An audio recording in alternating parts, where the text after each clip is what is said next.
ನಮಸ್ಕಾರಗಳು. ಇವತ್ತು ಶ್ರೀ ಸಂಗಮೇಶ್ವರ ಜಾತ್ರಾ ಹೇಳ್ತಾ ಇದೆ.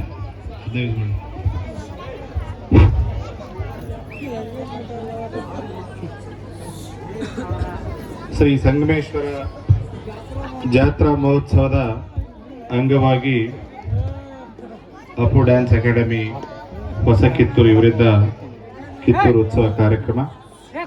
ಈ ಕಾರ್ಯಕ್ರಮದ ದಿವ್ಯ ಸಾನ್ನಿಧ್ಯ ನಡೆಸಿರುವಂತಹ ಶ್ರೀಮನ್ ನಿರಂಜನ ಪ್ರಣಾಮ ಸ್ವರೂಪಿ ಗುದ್ದಲಿ ಶಿವಯೋಗೇಶ್ವರ ಮಹಾಸ್ವಾಮಿಗಳ ಪಾದವನ್ನು ನಮಸ್ಕರಿಸುತ್ತಾ ವೇದಿಕೆ ಮೇಲೆ ಉಪಸ್ಥಿರುವಂತ ಎಲ್ಲ ಗಣ್ಯರೇ, ವಿಶೇಷವಾಗಿ ಈ ಕಾರ್ಯಕ್ರಮದ ರೂವಾರಿ ಪ್ರಕಾಶ್ ಮರ್ಬದವರೇ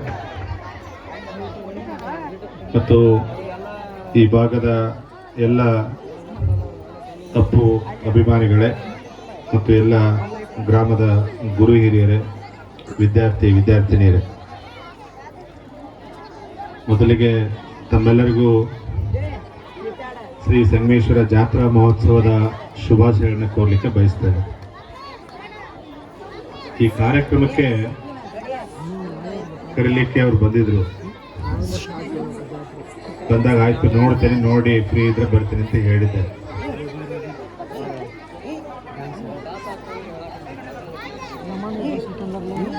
ಸಾಮಾನ್ಯವಾಗಿ ನಾನು ನಿನ್ನೆನೆ ಬಂದಿದ್ದೇನೆ ಕಿತ್ತೂರಿಗೆ. ಇವತ್ತು ಇರ್ತೇನೆ, ನಾಳೆನೂ ಇರ್ತೇನೆ. ಅದು ನಮ್ದೇನು ಅಂದ್ರೆ ಆಸ್ ಎ ಜಿಲ್ಲಾಧಿಕಾರಿಯಾಗಿ 1 ವರ್ಷ 2 ವರ್ಷ 3 ವರ್ಷ ಇರ್ತೇವೆ. ಒಂದು ಜಿಲ್ಲೆಯಲ್ಲಿ ಸುಮಾರು 600, 700, 800 ಗ್ರಾಮಗಳಿರ್ತವೆ. ಒಂದು ಗ್ರಾಮಕ್ಕೆ ಒಂದು ಕಾರ್ಯಕ್ರಮ ಒಂದ್ಸಲ ಹೋದ್ರೆ ಇನ್ನೊಂದ್ಸಲ ತಪ್ಪಿಸ್ಲಿಕ್ಕೆ ಪ್ರಯತ್ನ ಮಾಡ್ತೇವೆ, ಎಷ್ಟೇ ಒತ್ತಡ ಬಂದ್ರು. ಯಾಕಂದ್ರೆ ಮತ್ತೆ ಬೇರೆ ಊರಿಗೆ ಹೋಗೋಣ, ಬೇರೆ ಅಲ್ಲಿ ಜನ ಭೇಟಿ ಮಾಡೋಣ, ಅಲ್ಲಿ ಕಾರ್ಯಕ್ರಮ ಮಾಡಬೇಕು ಅನ್ನೋಂಥದ್ದು ಆಸೆ ನಮಗೆ ಇರ್ತದೆ. ಮತ್ತು ವಿಶೇಷವಾಗಿ ಸಂಜಯ್ ಗಾಂಧಿ ಅವರು ಮಾತನಾಡಬೇಕಾದ್ರೆ ಕಳೆದ ತಿಂಗಳು ನಾವು ಕಾರ್ಯಕ್ರಮ ಮಾಡಿದ್ವಿ, 1000 ಜನಗಳ ಭೂ ಗ್ಯಾರಂಟಿ ಸಮರ್ಥನಾ ಸಮಾವೇಶ. ಬಹಳಷ್ಟು ಮತ್ತು ಈಗ ಮಾರ್ಚ್ ಕೊನೆ ತಿಂಗಳ ನಮಗೆ ಫೈನಾನ್ಸಿಯಲ್ ಬಹಳ ಒತ್ತಡ ಇರ್ತದೆ ಅಂತ ಹೇಳಿ ಸ್ವಲ್ಪ ಆರಾಮ್ ತಗೊಂಡಂತ ನಾವು ಅನ್ಕೊಂಡಿದ್ದೆ. ಆದರೆ ಅವರು ಬಹಳಷ್ಟು ಮತ್ತೆ ಮೊನ್ನೆ ಕೊರಡೂರಿಗೆ ಬಂದಾಗ ಮತ್ತೆ ಬಂದು ಹೇಳಿದ್ರು ಬರಬೇಕು ಅಂತ. ಇವತ್ತು ಮಧ್ಯಾಹ್ನ ಒಂದು ಇದಕ್ಕೆ ಹೋಗಿದ್ದೆ, ತಿಥಿ ಕಾರ್ಯಕ್ರಮ, ಅಲ್ಲಿನೂ ಇವರು ಟೀಚರ್ಸ್ ಎಲ್ಲ ಬರಲೇಬೇಕಂದ್ರು. ಆಯ್ತು ನೋಡೋಣ ಅಂತ ಮತ್ತೆ ಸಾಯಂಕಾಲ ಸುಮ್ಮನೆ ಇದ್ದ ಮನೆಯಾಗ ಮತ್ತೆ ಬಂದ್ರು ಇವರು ಬರಬೇಕು ಅಂತ. ಹೀಗಾಗಿ ಅವರ ಪ್ರೀತಿಗೆ ಮಣಿದ ಈ ಕಾರ್ಯಕ್ರಮದಲ್ಲಿ ಭಾಗವಹಿಸುವಂಥದ್ದು. ಮೊದಲನೇದು ಕಿತ್ತೂರು ಉತ್ಸವ ಅಂದ್ಕೊಳ್ಳೆ ನಮಗೆಲ್ಲ ಗೊತ್ತಿದೆ, ಸರ್ಕಾರದ ವತಿಯಿಂದ ಅಧಿಕೃತವಾಗಿ ಏನು ಕಿತ್ತೂರು ರಾಣಿ ಚೆನ್ನಮ್ಮ 1824ರಲ್ಲಿ ಬ್ರಿಟಿಷರ ವಿರುದ್ಧ ಪ್ರಥಮ ಬಾರಿಗೆ ಹೋರಾಟ ಮಾಡಿದಂಥ ಭಾರತೀಯ ಮಹಿಳೆ.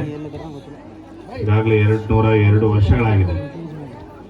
ಏನು ಥ್ಯಾಕ್ರೆ ಅವ್ರನ್ನ ಗುಂಡಿಟ್ಟು ಅವ್ರು ಸಹಾಯ ಹೊಡೆದ್ರು.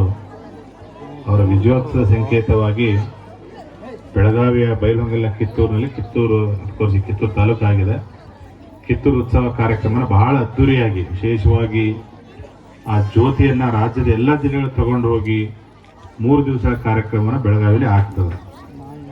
ಸೊ ನನಗೂ ಕಿತ್ತೂರು ಉತ್ಸವ ಅಂದ್ಕೊಳ್ಳಿ ಎಲ್ಲೋ ಅಲ್ಲಿ ಕನೆಕ್ಟ್ ಮಾಡ್ಕೊತಾ ಇದ್ದೆ. ಬ್ಯಾಕ್ಗ್ರೌಂಡ್ ಬೇರೆ ಇದ್ರು ಕಿತ್ತೂರು ಉತ್ಸವ ಅಂತಂದ್ರೆ ಆ ರೀತಿ ಇತಿಹಾಸವನ್ನ ಮರುಕಳಿಸುವಂಥದ್ದು. ಮತ್ತು ವಿಶೇಷವಾಗಿ ಈಗೇನವರು ಕಳೆದ ವರ್ಷ ಅವ್ರೇನು ದೇವಸ್ಥಾನ ಕಟ್ಟಿದ್ದಾರೆ ಯಲಗಚ್ಚಲ್ಲಿ, ಕಳೆದ ವರ್ಷ 50 ವರ್ಷದ ಕಾರ್ಯಕ್ರಮಕ್ಕೆ ನನಗೆ ಇನ್ವೈಟ್ ಮಾಡಿದ್ರು ಅವರು. ನಮ್ಮ ಜಿಲ್ಲಾ ಪಂಚಾಯತ್ ಒಬ್ಬರು ಅಕೌಂಟ್ಸ್ ಆಫೀಸರ್ ಅವರು,